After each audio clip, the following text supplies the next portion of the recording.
Si Daniel sa kulungan ng mga leon. Si Daniel ay isang matapat na lingkod ng Diyos na naninirahan sa Babylonia noong panahong ng pagkabihag ng mga Israelita. Dahil sa kanyang katalinuhan, karunungan at integridad, siya ay itinalaga bilang isa sa mga pinakamataas na opisyal ng hari na si Haring Darius. Gayunpaman, ang kanyang katapatan ay naging sanhi ng inggit ng ibang opisyal. Upang siya ay maipahamak, gumawa sila ng isang batas na nagbabawal sa sinuman na manalangin sa sinumang Diyos o tao maliban sa hari sa loob ng 30 araw. Ang sinumang lalabag ay itatapon sa kulungan ng mga leon. Subalit si Daniel sa kabila ng banta ay patuloy na nanalangin sa Diyos ng 3 beses sa isang araw, tulad ng kanyang nakagawian. Nalaman ito ng mga kaaway ni Daniel at siya'y isinumbong sa hari. Bagamat ikinalungkot ito ng hari dahil minamahal niya si Daniel, wala siyang magawa kundi sundin ang batas. Si Daniel ay itinapon sa kulungan ng mga leon.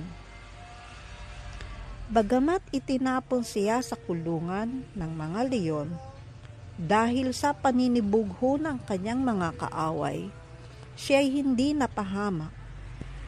Ang Diyos ay nagpadala ng isang anghel upang isara ang mga bibig ng mga leon, kaya't hindi siya sinaktan ng mga ito. Sa gabing iyon, ang hari ay hindi makatulog dahil sa pag-aalala. Kinabukasan, maaga pa'y nagmamadali siyang pumunta sa kulungan ng mga leon at tinawag si Daniel. At naroroon si Daniel, ligtas at hindi man lamang nasaktan. Sinabi niya sa hari na isinara ng Diyos ang bibig ng mga leon upang siya ay hindi masaktan, dahil alam ng Diyos na siya ay walang kasalanan. Ang himalang ito ang naging dahilan upang magpuri si Haring Darius sa Diyos ni Daniel. Inutusan ng hari ng Diyos ni Daniel ang dapat kilalanin at sambahin sa buong kaharian.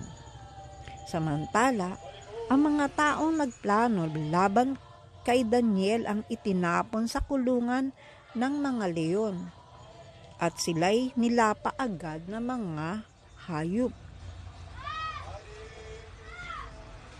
Nagtuturo ang kwento ng matatag na pananampalataya sa Diyos na nagbibigay ng proteksyon at pagpapala.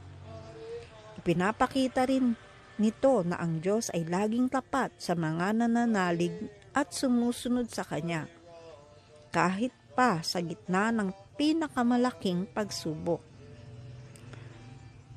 Ayon sa Biblia, Daniel 6.22, sinabi ni Daniel kay Haring Darius, "Isinugo ng aking Diyos ang kanyang anghel at tinakpan nito ang bibig ng mga leon, kaya't hindi nila ako sinaktan, sapagkat nalaman niyang wala akong ginawang kasalanan laban sa kanya, ni sa inyo, mahal na hari."